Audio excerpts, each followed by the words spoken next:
আচ্ছা, তোমাদের হচ্ছে যে নতুন গ্রুপটা তোমরা অনেকে বলেছো অ্যাড হতে পারছিলে না, সেটার জন্য আমার স্যারের সাথে কথা বলা হয়েছে। স্যার বলেছেন তোমাদের জন্য নতুন একটা গ্রুপ খুলে দিবে। তখন হচ্ছে আমি তোমাদের সিরিয়ালি সেখানে ক্লাসগুলো আপলোড করে দিব, ঠিক আছে? আর আপাতত হচ্ছে আগের যে গ্রুপটা সেখানে আপলোড হবে, বাকি এখন যেগুলো হবে। আর নতুন গ্রুপ খুলে দিলে সেখানে হচ্ছে তারপরে আপডেট যে ভিডিওগুলো সেগুলো যাবে, ঠিক আছে? আগের গুলোও আমি আপলোড করে দিব সবগুলো। তো গ্রুপ নিয়ে অনেকের প্রশ্ন ছিল, এটা আমি আজকের ক্লাসে ক্লিয়ার করে দিলাম। আর আর হচ্ছে তোমাদের মার্কেটিং।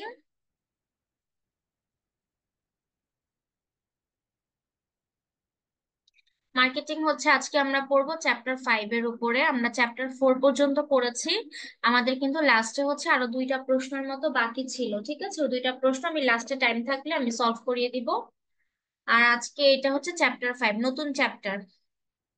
এটা বলেছে কি, কাস্টমার ড্রাইভেন স্ট্র্যাটেজি বা হচ্ছে ক্রেতামুখী বাজারজাতকরণ কৌশল চ্যাপ্টারের নাম। সবাই দেখবা চ্যাপ্টার 5-এ থাকতে পারে, কারো 4-এ থাকতে পারে, কারো 6-এ থাকতে পারে, বাট চ্যাপ্টারের নামটা সবাই মিলিয়ে নিবা।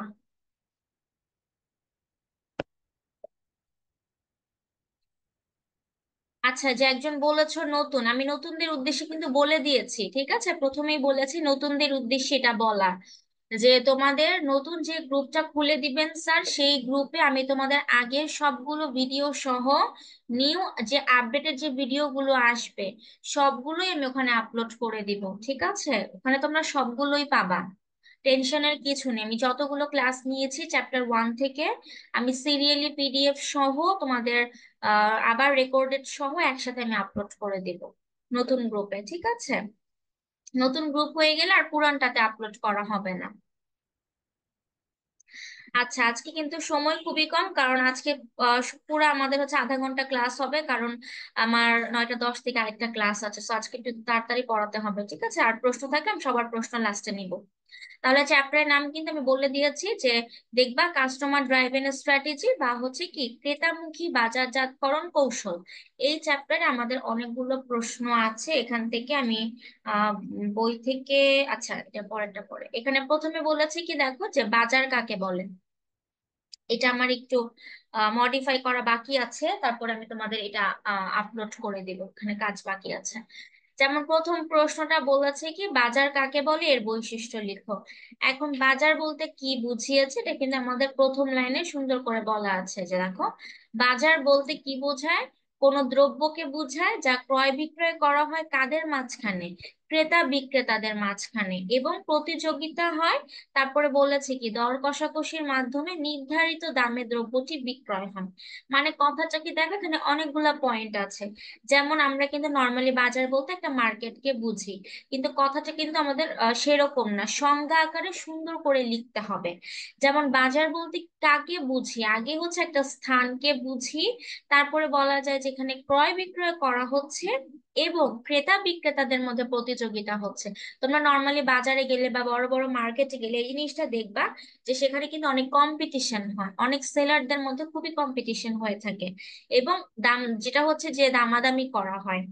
ফিক্সড প্রাইসের বিষয়টা আলাদা, যেটা হচ্ছে দামাদামি করা যায়, সেখানে গেলে দেখবা যে সেখানে কিন্তু অনেক দামাদামির ভিত্তিতে কি করা হয়, একটা পণ্য ক্রয় বিক্রয় করা হয়। তো এমন একটা স্থানকে বলা হয় বাজার। এটা একটা সংজ্ঞা আমরা দিতে পারি। আরেকটা সংজ্ঞা সুন্দর দেয়া যায়, যে বর্তমান এবং ভবিষ্যৎ ক্রেতাদের সমষ্টিকেও বাজার বলা হয়, যে যেখানে বর্তমানেও ক্রেতা যাবে, ভবিষ্যতেও ক্রেতা যাবে। যেমন দেখো এখানে সুন্দর করে কিন্তু এখানে আরো কতগুলো সংজ্ঞা আছে। সংজ্ঞা কিভাবে দিয়েছে? হ্যাঁ, এখানে বলেছে কি দেখো, যে অর্থনীতিতে বাজার শব্দটি, যে এই লাইনটা দেখবা, ঠিক আছে? অর্থনীতিতে বাজার শব্দটি বিশেষ অর্থ বহন করে। অর্থনীতিতে বাজার বলতে নির্দিষ্ট সময় নির্দিষ্ট দামে নির্দিষ্ট পরিমাণ দ্রব্য বিক্রেতাদের মধ্যে প্রত্যক্ষ এবং পরোক্ষ প্রতিযোগিতার ভিত্তিতে ক্রয় বিক্রয় সংগঠিত হওয়াকে বোঝায়। এটা বলেছে অর্থনীতিতে। এখন এই যে আমাদের রাইটারের সংজ্ঞা, অবশ্যই মাস্ট রাইটারের সংজ্ঞা কিন্তু দিতেই হবে। যেমন এই যে প্রথমে এখানে একজন রাইটারের সংজ্ঞা দিয়ে দিয়েছে, এটা অবশ্যই ব্লু পেনে দিবা। তারপরে হচ্ছে আবার অধ্যাপক স্যামুয়েলসন, উনি কিন্তু খুবই একজন অর্থনীতি বা বড় বড় হচ্ছে অর্থনীতিবিদ, ঠিক আছে, স্যামুয়েলসন, ওনার নাম তোমরা অর্থনীতি বইতেও পাবা। তো ওনার একটা সংজ্ঞা উনি কি বলেছে, যে বাজার হলো কোনো দ্রব্যের ক্রেতা বিক্রেতার মধ্যে ক্রিয়া প্রতিক্রিয়ার মাধ্যমে দ্রব্যটির দাম এবং পরিমাণ নির্ধারণের একটি কৌশল।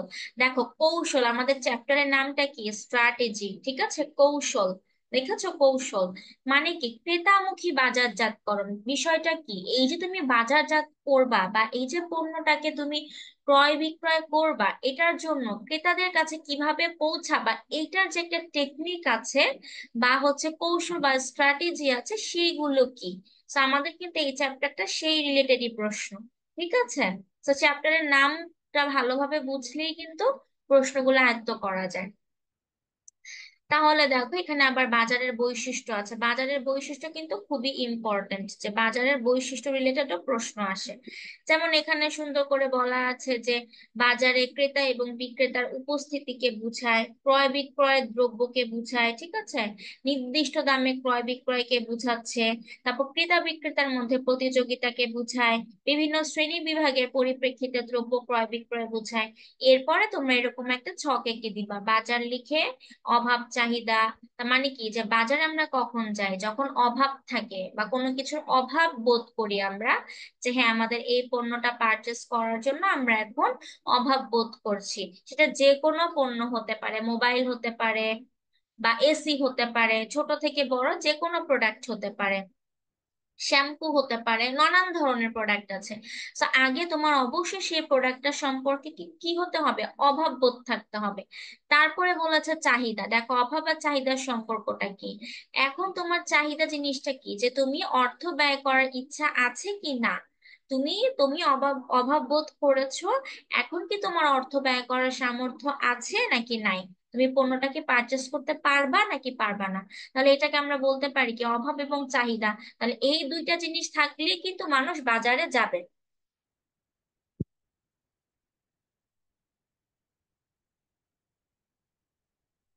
তাহলে দেখো বাজারের প্রথম 1 নাম্বার বৈশিষ্ট্যের ক্ষেত্রে আমরা বলতে পারি অভাব এবং চাহিদা। তারপরে আছে অর্থ বা সামর্থ্য, এই যে যেটা বললাম, অভাব এবং চাহিদা থেকে কিন্তু তোমার অর্থ বা সামর্থ্য থাকে, অর্থ ব্যয় করার সামর্থ্য তোমার আছে কি না। তারপর স্টেপে কি, অর্থ ব্যয় করার ইচ্ছা এবং কর্তৃত্ব, তুমি অর্থ ব্যয়, এখন হচ্ছে তোমার প্রথম দ্বিতীয় স্টেপটা কি, তোমার সামর্থ্য আছে কিনা। 3 নাম্বার স্টেপটা কি, যে অনেকে সামর্থ্য থাকা সত্ত্বেও পারচেস করে না, ঠিক আছে, এরকমও কিন্তু অনেক মানুষ আছে, যে তার পণ্যটা প্রয়োজন বা তার সামর্থ্য আছে, সে কিনছে না, ঠিক আছে। আবার অনেকে আছে যে হ্যাঁ তার অভাব বোধ হয়েছে, চাহিদাও আছে, এখন অর্থ ব্যয় করার সামর্থ্য আছে, এখন সে অর্থ ব্যয় করবেই, এই যে ইচ্ছাটা প্রকাশ করা বা এই যে অর্থ ব্যয় করলো, এটাকে আমরা বলতে পারি কি, অর্থ ব্যয় করার ইচ্ছা বা কর্তৃত্ব। লাস্টেরটা বলেছে কি, জনগণ এবং সংগঠন, মানে কি জনগণ, মানুষ তো থাকতেই হবে, মানুষ না থাকলে কখনোই কিন্তু একটা বাজারে কি ক্রয় বিক্রয় হবে না। আর সংগঠন বলতে আমরা কি বুঝি, একটা প্রতিষ্ঠান বা একটা স্থান, ঠিক আছে। তাহলে বাজার কি একটা ক্রয় বিক্রয়কারী স্থান, তাহলে এর জন্য এটাকে একটা সংগঠন হিসেবে আখ্যায়িত করা হয়। তাহলে দেখো এই 4টা পয়েন্ট, বাজারে যেই 4টা আছে, এটা অবশ্যই তোমরা কি করবা, এঁকে দিবা। এই এরকম গ্রাফিক্যালি জিনিস এঁকে দিলে দেখবা যে তোমাদের নাম্বার ভালো পাওয়া যায়। তাহলে দেখো এখানে কিন্তু একটা আচ্ছা, সিম্পল, এখানে তো একটা নতুন অ্যাড হয়েছে না, জনগণ বা সংগঠন, এইটা তো নতুন অ্যাড হয়েছে। হ্যাঁ এই যে জনগণ এবং সংগঠন, এটা তোমরা দিবা, এটা তোমাদের বইয়ের থেকেই নেয়া, নতুন অ্যাড হয়েছে মানে আমি বুঝতে পারলাম না কোশ্চেনটা। মানে এটা তো আমরা যখন অর্থনীতিতে বললাম, বাজার উদ্দেশ্য ছিল তিনটা, ওই তিনটা পয়েন্ট ছিল, ওটা ছিল না। আচ্ছা আচ্ছা আমি বলি, অর্থনীতি আর মার্কেটিং দুইটাকে মিলাবা না, ঠিক আছে। এখন অর্থনীতি, যে ওটা বুঝলাম, কিন্তু মানে একটু কাছাকাছি তো, বাজারের হ্যাঁ সংজ্ঞাটাও হ্যাঁ, সেম কাছাকাছি, ওই জন্য বলছি। হ্যাঁ ঠিক আছে, তোমার কনসেপ্ট ঠিক আছে, আমি বুঝতে পেরেছি। বাট অর্থনীতির সাথে মার্কেটিং এর তুমি মিল পাবা, আবার কিছু কিছু ক্ষেত্রে কিন্তু অনেক সংজ্ঞাতে তোমার মিলবে না। যেমন এই যে অর্থনীতিতে বাজারের প্রকারভেদ একটা, তারপরে তোমার হচ্ছে মার্কেটিং বিপণনের ক্ষেত্রে বাজারের প্রকারভেদ আরেকটা, এই যে 2 আর 3 নাম্বার প্রশ্নটা পড়ালেই তোমরা ক্লিয়ার হয়ে যাবা, ঠিক আছে, তুমি আরো ক্লিয়ার হয়ে যাবা। তবে ওকে ম্যাম। কিছুটা পার্থক্য থাকবে, ঠিক আছে, ওকে। তাহলে দেখো এইরকম চার্ট এঁকে দিবা, এটা হচ্ছে মার্কেটিং এর ক্ষেত্রে বলেছে তাই। এখন 2 নাম্বার প্রশ্নটা দেখো কি বলেছে, অর্থনীতি, এই যে দেখো এখন প্রশ্ন তোমার সাথে, তুমি যে প্রশ্ন করেছো এটার সাথে দেখো এখান থেকে তুমি পার্থক্যটা ক্লিয়ার হয়ে যাবা। যেখানে 2 নাম্বারটা বলেছে কি অর্থনীতিতে বাজারের প্রকারভেদ। এখন দেখো অর্থনীতির দৃষ্টিকোণ থেকে, মানে কি এটা ইকোনমিক্স। এখন এই ইকোনমিক্স এর দৃষ্টিকোণ থেকে বাজারকে আমরা অনেক ভাগে ভাগ করতে পারি। একটাকে স্বল্পকালীন বাজার বলা যায়, একটাকে দীর্ঘ আচ্ছা একটা অতি স্বল্পকালীন, ঠিক আছে, একটা হচ্ছে স্বল্পকালীন বলা যায়, একটা দীর্ঘকালীন বলা যায়। আবার এখানে বলেছে কি অতি দীর্ঘকালীন বাজার। এখন তোমরা এখানে অতি স্বল্পকালীন স্কিপ করে শুধু স্বল্পকালীন দীর্ঘকালীন এই দুইটা দিলেও হবে, কোনো সমস্যা নেই। তারপরে আবার দেখো এখানে আছে আয়তনের ভিত্তিতে, একটা হচ্ছে স্থানীয় বাজার, একটাকে জাতীয় বাজার, আবার আন্তর্জাতিক বাজার। আবার এখানে এসে দেখো কি বলেছে প্রতিযোগিতার ভিত্তিতে। এখানে আবার বলেছে কি পূর্ণ প্রতিযোগিতামূলক বাজার, অপূর্ণ প্রতিযোগিতামূলক বাজার। তাহলে এই যে এইগুলো হচ্ছে আমাদের অর্থনীতি রিলেটেড। এই প্রশ্নটা আমি তোমাদেরকে পরে পড়াবো, একদম লাস্টের দিকে পড়িয়ে দিব। তার আগে আমরা মার্কেটিং এর পার্টটা কমপ্লিট করব। যেমন দেখো, জাস্ট পার্থক্যটা আইডেন্টিফাই করতে পারছো কিনা এতটুকু খেয়াল রাখবা সবাই। নামগুলা বলেছে, এই নামগুলা খেয়াল রাখবা। আর 2 নাম্বার 3 নাম্বারে এসে দেখো বলেছে বিপণনের দৃষ্টিতে বাজারের প্রকারভেদ। বাস, দুইটা প্রশ্ন কিন্তু একই, বাজারের প্রকারভেদ লিখো। প্রশ্ন হলো একটা অর্থনীতির দৃষ্টিকোণ থেকে, একটা বিপণনের দৃষ্টিকোণ থেকে।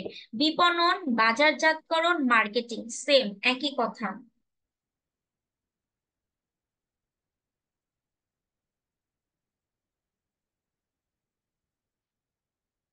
তাহলে দেখো এখানে বলেছে মার্কেটিং এর দৃষ্টিকোণ থেকে বাজারের প্রকারভেদ বা শ্রেণী বিভাগ।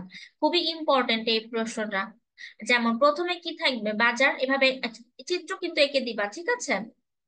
চিত্র আঁকলে ভালো একটা নাম্বার পাবে। এটা চিত্র না, এটা একটা মানে বক্সের মতো, যে বাজারটা 2 প্রকার।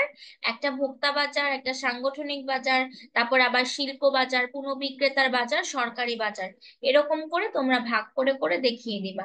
তাহলে দেখো দেখো বিপণনের দৃষ্টিকোণ থেকে, এখন এই যেখানে 3টা বাজার কিন্তু বলে দিয়েছে। ইংলিশটা না দিতে পারলে না দিবা, দেয়ার যে ম্যান্ডেটরি এমন না।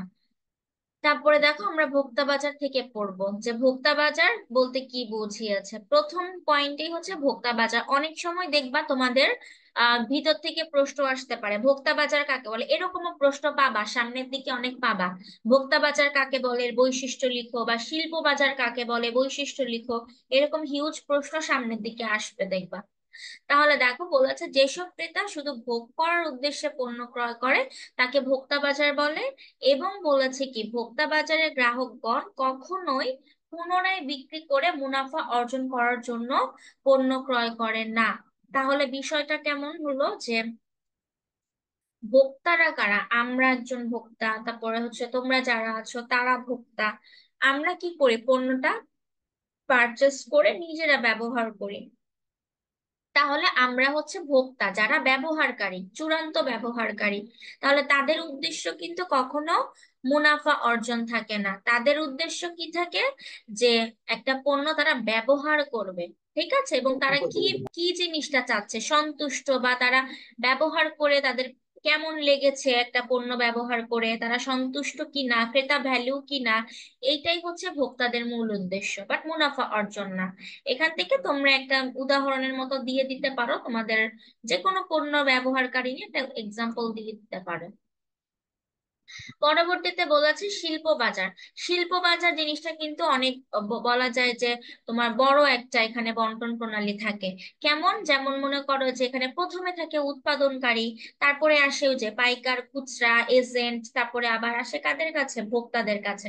তাহলে শিল্প বাজার বলতে কি বোঝায়, দেখো সুন্দর করে সংজ্ঞা আছে, যে শিল্প বাজার বলতে এমন কতিপয় ব্যক্তি এবং প্রতিষ্ঠানের সমষ্টিকে বোঝায় যারা উৎপাদনে ব্যবহারের জন্য পণ্য ক্রয় করে। দেখো উৎপাদনে ব্যবহারের জন্য মানে হচ্ছে তারা একটা পণ্য উৎপাদন করার কাজে পণ্যটা ব্যবহার করবে। যেমন কি, যেমন আমি সবসময় বলি আসবাবপত্র কোত্থেকে আসে, কাঠ থেকে আসে। তা কাঠকে কি করবে তারা, এটা এখানে প্রোডাকশন করবে, উৎপাদন করাবে, উৎপাদন করে কি করবে, একটা আসবাবপত্র তৈরি করবে। এক নাম্বার এটা এক্সাম্পল হতে পারে। আবার আরেকটা আমি সবসময় বলি, তুলার যে এক্সাম্পলটা দেই, যে গাছ থেকে আমরা তুলা পাই, তুলা থেকে প্রসেসিং করে সুতা হয়, সুতা থেকে প্রসেসিং করে বড় একটা কাপড় বা বস্ত্রে পরিণত হয়। তাহলে এটাকে আমরা বলতে পারি কি শিল্প বাজার, যেটা হচ্ছে কি বৃহৎ আকৃতির। ঠিক আছে, উৎপাদনের সাথে রিলেটেড। উৎপাদন আর শিল্প এবং রূপগত, তিনটা কথা কিন্তু একটা একটার সাথে রিলেটেড। ঠিক আছে, আর তাদের উদ্দেশ্য কিন্তু থাকে মুনাফা অর্জন করা। যেমন বলেছে, যারা একটি নতুন দ্রব্য তৈরি করে তা বিক্রি করার জন্য অন্যের নিকট থেকে বিশেষ ধরনের কাঁচামাল বা অন্যরূপ সামগ্রী খরিদ করে। এই যে খরিদ বা কি ক্রয় করে দিতে পারো। তাহলে এই যে কাঁচামালটা কি, আমি কাঁচামাল জিনিসটা কোনগুলা, যেমন মনে করো আসবাবপত্র বানাবে, সেই ক্ষেত্রে তারা কাঠ ক্রয় করবে। বা কাপড় বানাবে, সেই ক্ষেত্রে তারা সুতা ক্রয় করবে। এগুলা হচ্ছে কি কাঁচামাল। তাদেরকে নিয়ে শিল্প বাজার সৃষ্টি হয়। বা এটাকে কি বলা হয়, ইন্ডাস্ট্রিয়াল গুডস। ঠিক আছে, এটা কিন্তু ভোগ্য পণ্য নয়। উৎপাদনের কাঁচামালটা কিন্তু কখনো ভোগ্য পণ্য হয় না। সেটাকে প্রোডাকশন করতে হয়, রূপগত উপযোগ সৃষ্টি করে দেন ভোক্তার ব্যবহার উপযোগী পণ্যে পরিণত করতে হয়। এই হচ্ছে পার্থক্য। তোমাদের কিন্তু ভোগ্য পণ্য এবং শিল্প পণ্য এরকম একটা চ্যাপ্টার পাবা সামনের দিকে, মনে হয় আছে, ভোগ্য পণ্য এবং শিল্প পণ্যের পার্থক্য, এরকম প্রশ্ন আসে। বা ভোক্তা বাজার এবং শিল্প বাজারের পার্থক্য লিখো, এরকম আসে। 7 কলেজের জন্য আমি সবসময় বলে দিই যে ওরা হচ্ছে ইংলিশ নামগুলো মনে রাখবা, কারণ ওদের টেস্টে ম্যাক্সিমাম সময় ইন কোর্সে টেস্টে ইংলিশে প্রশ্ন করে। বাট ন্যাশনালদের হচ্ছে ইংলিশে প্রশ্ন করলে বাংলায় দেয়া যায়। আর ন্যাশনালদের বিষয়টা হচ্ছে যে যারা বাংলা ভার্সন, তাদের বাংলায় প্রশ্ন আসে, বাংলায় আনসার করতে হয়। ঠিক আছে, তো তোমাদের বাংলাটা জানলেই হবে। তবে যদি পাশাপাশি পারো যে ইংলিশ গুলো একটু মনে রাখার জন্য, তাহলে এগুলো লিখে দিবা। ঠিক আছে, যে একটাকে আমরা প্রডিউসার্স মার্কেট বলতে পারি বা ইন্ডাস্ট্রিয়াল গুডস বলতে পারি। যেমন ভোক্তা বাজারের ইংলিশ নামটা কি, কনজিউমার মার্কেট। শিল্প বাজারে কি, ইন্ডাস্ট্রিয়াল মার্কেট। ঠিক আছে, কোনো বিক্রেতার বাজারের ইংলিশটা কি, রিসেলার মার্কেট। তো এগুলো তোমরা লিখতে পারো, যাদের মনে থাকবে তারা আনসার করতে পারো। তারপরে এখানে বলেছে 3 নাম্বারটা পুনঃ বিক্রেতার বাজার। এখানের বিষয়টা হচ্ছে কি যে পুনরায় এখানে ক্রয় বিক্রয় হবে। বিষয়টা হচ্ছে পাইকারি আর খুচরা ব্যবসায়ীর বাজার, এটার আরেকটা নাম বলা যায় কি মধ্যস্থকারীদের বাজার, বা পাইকার এবং খুচরা ব্যবসায়ীদের বাজার, বা হচ্ছে পুনঃ বিক্রেতার বাজার, যেখানে পুনরায় ক্রয় বিক্রয় হবে। যেমন মনে করো উৎপাদনকারী একটা পণ্য উৎপাদন করে ফেললো, এখন তো আর বসে থাকবে না, অবশ্যই সে সেল করবে। তখন কিভাবে করবে, তখন কি হবে, পাইকারি উৎপাদনকারীরা কি করবে, সেটাকে পাইকারদের কাছে, হোলসেলার যারা, তাদের কাছে সেল করবে। হোলসেলার থেকে আবার হোলসেলাররা কি করবে, সেটা রিটেইলারদের কাছে বিক্রয় করে দিবে। বা খুচরা ব্যবসায়ী যারা, তারা পারচেস করবে কাদের থেকে, পাইকারদের থেকে। আবার এখন এখানে মাঝখানে কি এজেন্ট বা প্রতিনিধি থাকতে পারে। অনেক সময় দেখবা যে বিভিন্ন বড় বড় দোকানে যে এরকম দেখা যায় যে বিভিন্ন প্রতিনিধি বা এজেন্ট যারা, তারা একটা পণ্য নিয়ে যায়, নিয়ে যাওয়ার পরে বলে যে এই পণ্যটা আপনারা ক্রয় করে, এটা খুব ভালো, ভালো এটার ভালো প্রয়োজনীয়, ঠিক আছে, গুণাগুণ ভালো, তো এরকম অনেক কিছু বলে দেখা যায় সেল করে। ওদেরকে আমরা বলতে পারি কি প্রতিনিধি বা এজেন্ট। ওরা কি একটা পণ্য বিক্রয় করানোর ফলে কিন্তু কমিশন পায়। যেমন মোবাইলের দোকানগুলোতে এরকম জিনিসটা হয়ে থাকে যে তারা কিন্তু একটা ফোন সেল করলে দেখা যায় যে তারা কমিশন পায়। তো সেই জিনিসটা হচ্ছে এজেন্ট বা প্রতিনিধি। এটা নিয়ে অনেকের প্রশ্ন থাকে যে এজেন্ট বা প্রতিনিধির কাছে কখন একটা পণ্য যায়। তো যে কোনো ভাবে তারাও একটা পণ্য অ্যাডভার্টাইজ করে কিন্তু বিক্রয় করতে পারবে, এটা হচ্ছে বিক্রয়কতার একটা গুণ। তাহলে দেখো পুনঃ বিক্রেতার বাজারে কিন্তু পাইকার থাকবে, খুচরা থাকবে, প্রতিনিধি এজেন্ট থাকতে পারে। বা বলেছে মধ্যস্থ কারবারিদের নিয়ে এই বাজারটা গঠিত হয়। তাহলে মধ্যস্থ কারবারি জিনিসটাকে, এটা কিন্তু এখন আমরা ক্লিয়ার। এখন বলেছে কি, যেসব ব্যবসায়ী চূড়ান্ত পণ্য ক্রয় করার পর মুনাফা লাভের উদ্দেশ্যে তা পুনরায় বিক্রি করার কাজে জড়িত থাকে, তাকে পুনঃবিক্রেতার বাজার বলে। প্রথম প্রশ্ন যেটা আমরা পড়েছি, এখানে কিন্তু আমাদের মুনাফা অর্জন ছিল না ভোক্তা বাজারে। ঠিক আছে, যে এখানে কিন্তু ছিল মুনাফা অর্জন করার জন্য পণ্য ক্রয় করে না, তার মানে ভোগ করার জন্য ক্রয় করে। আর পুনঃবিক্রেতার বাজারে কি পার্থক্যটা দেখেছো, যে এখানে মুনাফা লাভের উদ্দেশ্যে ক্রয় বিক্রয় করা হয়। লাস্টেরটা বলেছে সরকারি বাজার। এখানে হচ্ছে সরকারি সংস্থাগুলা যে পণ্যগুলা ক্রয় বিক্রয় করে থাকে। ঠিক আছে, যেমন এটা হচ্ছে সরকারি কর্মকর্তাদের জন্য, দেখা যায় যে কোনো পণ্যের দাম কম হতে পারে, বা একটা পণ্য মনে করো যে 100 টাকার পণ্য, সরকারি যারা, সেক্ষেত্রে দেখা যায় যে সেক্ষেত্রে পণ্যটার দাম কম দিতে হয়, 50 টাকা দিতে হচ্ছে, হাফ দিতে হচ্ছে। বা দেখবো অনেক সময় গভর্নমেন্ট মেডিকেলের যে মেডিসিন গুলা সেগুলো ফ্রি দেয়া হচ্ছে। ঠিক আছে, তো সেই ক্ষেত্রে কিন্তু সরকারি বাজার এই জিনিসটা কি বোঝায়, যে যেখানে হচ্ছে সরকারি সংস্থা বা প্রতিষ্ঠানগুলোর জন্য পণ্য ক্রয় বিক্রয় করা হয় আলাদাভাবে তাদের জন্য। সেটা কিন্তু সাধারণ মানুষও সেই সুবিধাটা পাবে না। সেটা শুধু কারা পাবে? গভর্নমেন্ট এমপ্লয়ি যারা, তারা। তো এই হচ্ছে সরকারি বাজার। তাহলে দেখো, এটা আমরা পড়েছি কিসের দৃষ্টিকোণ থেকে, আবারও বলে দিচ্ছি, বিপণন, বাজারজাতকরণ বা মার্কেটিং এর দৃষ্টিকোণ থেকে। ঠিক আছে, পিডিএফ তো আমি তোমাদের আজকে বা কালকের মধ্যে দিয়ে দিব অবশ্যই। তখন তোমরা, আর এটা যদি আমি আজকে পড়াবো না 2 নাম্বারটা, তবে এটা আমি তোমাদের নেক্সট ক্লাসে পড়াবো। কিন্তু 2 নাম্বার আর 3 নাম্বারের মধ্যে তোমরা নিজেরা পার্থক্য করতে চেষ্টা করবা, যে আসলে এখানে পার্থক্যটা কি, দেখবা তোমরা নিজেরাই বুঝতে পারবা। তারপর আমি ওটা তোমাদের বুঝিয়ে দিব। আর এখানে 3 নাম্বার প্রশ্নটা কিন্তু খুবই ইম্পর্টেন্ট, ঠিক আছে, যে বিপণনের দৃষ্টিকোণ থেকে বাজারের প্রকারভেদ। তো অনেক সময় দেখা যায় যে এই প্রশ্ন আসলে অর্থনীতিটা দিয়ে দিবে, তাহলে কিন্তু কেটে দিবে প্রশ্ন। ঠিক আছে, আবার আবার দেখা যায় অর্থনীতি আসলে যদি মার্কেটিং এটা দিয়ে দাও, তখন আবার কেটে দিবে। তো বিপণনের দৃষ্টিকোণ থেকে একটা, অর্থনীতির দৃষ্টিকোণ থেকে জিনিসটা আরেকটা। তো দুইটা আইডেন্টিফাই করতে হবে। আচ্ছা, এই পর্যন্ত কারো প্রশ্ন থাকলে আমি একটু প্রশ্ন নেই, এখন 1 মিনিট প্রশ্ন নেই, বলো। এই 1 আর 3-এর মধ্যে কারো কোয়েশ্চেন আছে? কোয়েশ্চেন থাকলে কোয়েশ্চেন করতে পারো।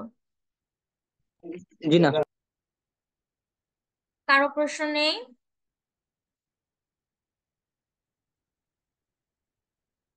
ওকে, ঠিক আছে।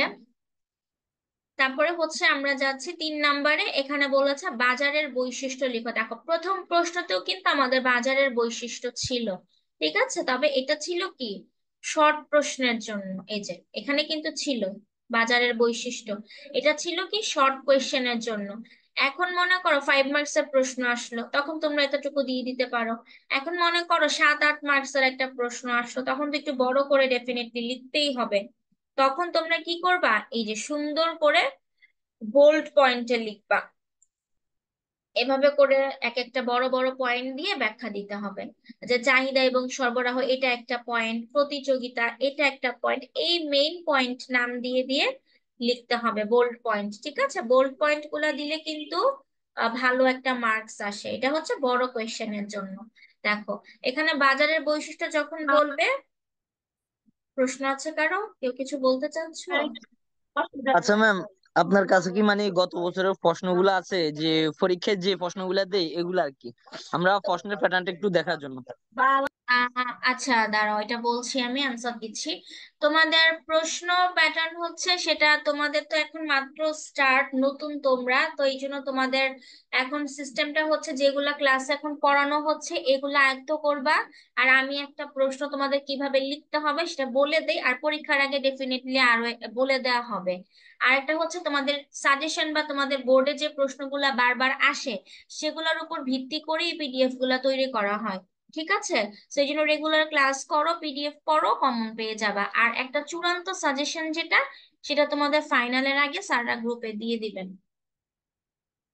আচ্ছা, আর কার, আর আর কে প্রশ্ন করতে চেয়েছো?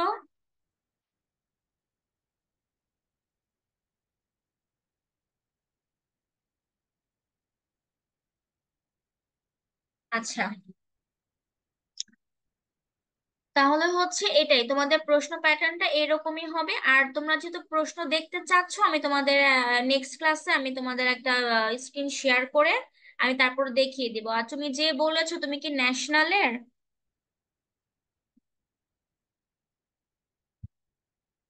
কে কোয়েশ্চেনটা দেখতে চেয়েছো, ন্যাশনালের তুমি নাকি 7 কলেজের? ম্যাম আমি রায়হান। আচ্ছা, রায়হান কি ন্যাশনাল ইউনিভার্সিটি? National national. আচ্ছা, ঠিক আছে, ওকে। আমি ন্যাশনালেরটা তোমাদের শেয়ার করে দেখিয়ে দেবো, আমার কাছে আছে, তবে আপাতত এখন নেই আমার, ড্রাইভ থেকে নিয়ে দেন দিতে হবে। আচ্ছা ম্যাম। ঠিক আছে, তাহলে দেখো এখানে বলেছে যে বাজারের বৈশিষ্ট্য খুবই এটাও ইম্পর্টেন্ট, এখানে প্রত্যেকটা প্রশ্ন, ওদের পিডিএফ এ এক্সট্রা কোনো মানে লেস ইম্পর্টেন্ট কোনো প্রশ্ন করা হয় না। এখানে তোমাদের যতগুলো আমি প্রশ্ন লিখেছি সবগুলো এখানে ইম্পর্টেন্ট। আর একটা হচ্ছে যে তোমাদের আমি বই থেকেও কিছু পয়েন্ট বলে দিই যে ওগুলাও পড়বা। ওগুলা হচ্ছে যে যেগুলো একটু কম ইম্পর্টেন্ট প্রশ্ন সেগুলো আমি হচ্ছে পিডিএফ এ দিই না, সেগুলো বই থেকে আলোচনা করে দিই। এটা তোমাদের আবার আমি এটা যখন লাস্ট ক্লাস হবে তখন এই চ্যাপ্টারের একটা আমি বইয়ের পিডিএফ থেকেও তোমাদের ক্লাস নিয়ে নিব। যেমন এখন বলেছে কি বাজারের বৈশিষ্ট্য লিখো, তাহলে প্রথমে মার্কেটিং কাকে বলে, বাজার কাকে বলে, এই এরকম একটু কাহিনী উপরে লিখতে হবে। বড় প্রশ্নের ক্ষেত্রে মনে করো হাফ পেজ লিখলা মার্কেটিং কাকে বলে, তারপরে হচ্ছে বাজার কাকে বলে, সম্পর্কটা কি, লিখার পরে তারপরে তোমরা পয়েন্ট স্টার্ট করে দিবা। যে চাহিদা এবং সরবরাহ এটা একটা পয়েন্ট হতে পারে। বলেছে কি বাজারের সবচেয়ে গুরুত্বপূর্ণ বৈশিষ্ট্য চাহিদা এবং সরবরাহ করা। চাহিদা হলো ক্রেতারা কতটুকু পণ্য বা সেবা কিনতে চায়, এবং সরবরাহ হলো সেই পণ্য বা সেবার পরিমাণ যা বিক্রেতারা বাজারে আনতে চায়। তাহলে দেখো চাহিদার সাথে সরবরাহ বা যোগান, ঠিক আছে, সরবরাহ বা যোগান এই কথাটা কিন্তু একই কথা। তো তোমরা এখানে চাহিদা এবং যোগানও দিতে পারো, কোনো সমস্যা নেই। যে চাহিদা জিনিসটাকে ক্রেতা কতটুকু পণ্য তোমার কাছে চাচ্ছে, কেমন টাইপের পণ্য চাচ্ছে সেই জিনিসটা। 2 নাম্বার হচ্ছে সরবরাহ বা যোগান, এখন বিক্রেতা কতটুকু পণ্য দিতে পারবে। ঠিক আছে, বিক্রেতা এখন মনে করো ক্রেতার চাহিদা থাকলো 100টা পণ্য, এখন বিক্রেতা দিতে পারলো 50টা পণ্য, তাহলে আরো বাকি 50টা পণ্য কিন্তু তার যোগান কম থাকার কারণে পারলো না। তো এই জন্য সবসময় কি করতে হবে, যোগানটাকে বেশি রাখতে হবে, সাপ্লাইটা বেশি দিতে হবে, এটাই। যোগানের ইংলিশটাকে কি বলে, সাপ্লাই বলা হয়। তোমরা অনেকটা ইংলিশ নামের সাথে পরিচিত সবাই, সাপ্লাই। এই সাপ্লাইয়ের বাংলাটাকেই বলা হয় কি, সরবরাহ বা হচ্ছে যোগান। তারপর 2 নাম্বার বলেছে প্রতিযোগিতা, বাজারের বৈশিষ্ট্য কিন্তু। তার মানে দেখো বাজারের প্রতিযোগিতা থাকে, যেটা তোমরা একটু আগে 1 নাম্বার প্রশ্নতে পড়েছো।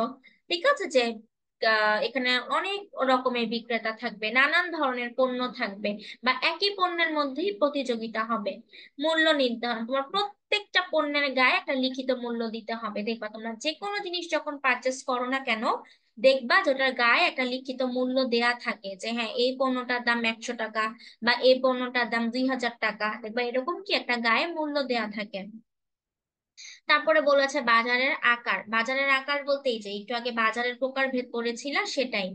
যে মনে করো যে একটা বাজার সরকারি বাজার হতে পারে, স্থানীয় বাজার, জাতীয় বাজার, একচেটিয়া বাজার হতে পারে, বা আরো তোমরা একটু আগে যে বাজারের প্রকারভেদ গুলা পড়েছো, ভোক্তা বাজার, শিল্প বাজার, ঠিক আছে, পুনঃ বিক্রেতা বাজার, নানান ধরনের বাজার হতে পারে। ওইটাই বলেছে যে বাজারের আকারটা কেমন হতে পারবে, এবং এখানে কত সংখ্যক ক্রেতা বিক্রেতা থাকবে, অনেক সংখ্যক ক্রেতা বিক্রেতা থাকবে।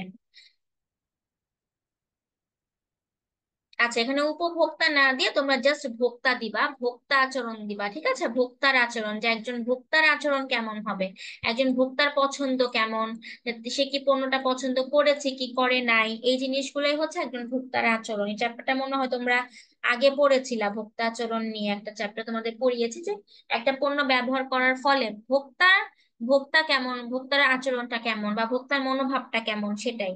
তারপরে এখানে আছে কি বাজারের প্রকারভেদ, ঠিক আছে, প্রকারভেদ আর এই যে বাজারের আকার, কথাটা কিন্তু একই কথা, ঠিক আছে, দুইটা একই সংজ্ঞা। তোমরা দুইটার একটা দিতে পারো, যে ভোক্তা বাজার, শিল্প বাজার ইত্যাদি বাজার হতে পারে। তারপরে বাজারের প্রবণতা বলতে কি বুঝিয়েছে, যে বাজারের প্রবণতা হলো সময়ের সাথে বাজারের মধ্যে পরিবর্তনশীলতা। কি মহিলা কি তাবাসসুম নাকি হুম। হ্যাঁ। কি? কি আর তাবাসসুম যেন যাই হোক নাম। ওর ঠোঁটটা দেখেছি।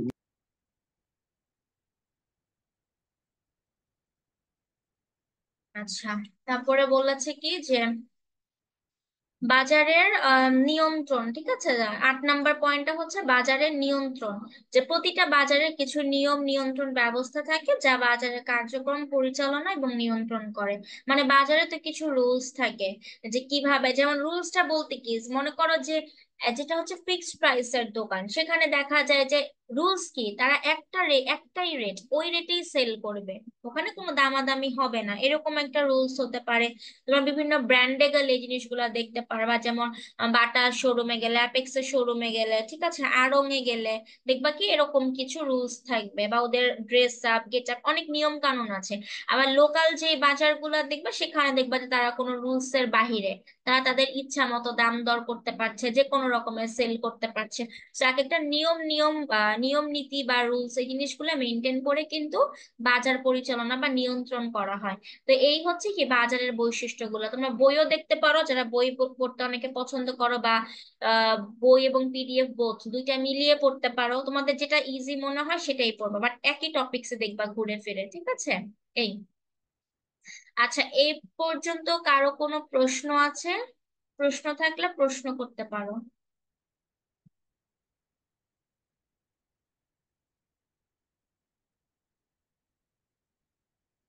আচ্ছা, তোমাদের হিস্ট্রি ক্লাস কি 9টা 10-এ দেয়া নাকি, একটু বলো তো আমাকে।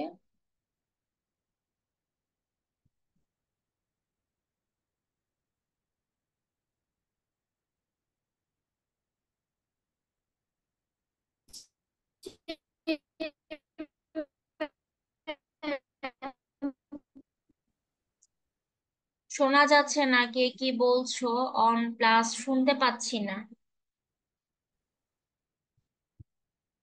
তোমাদের সাথে কি আমার নেক্সট এই 9টা 10 থেকে কি তোমাদের সাথে আমার ক্লাস, একটু এনশিওর করো আমাকে।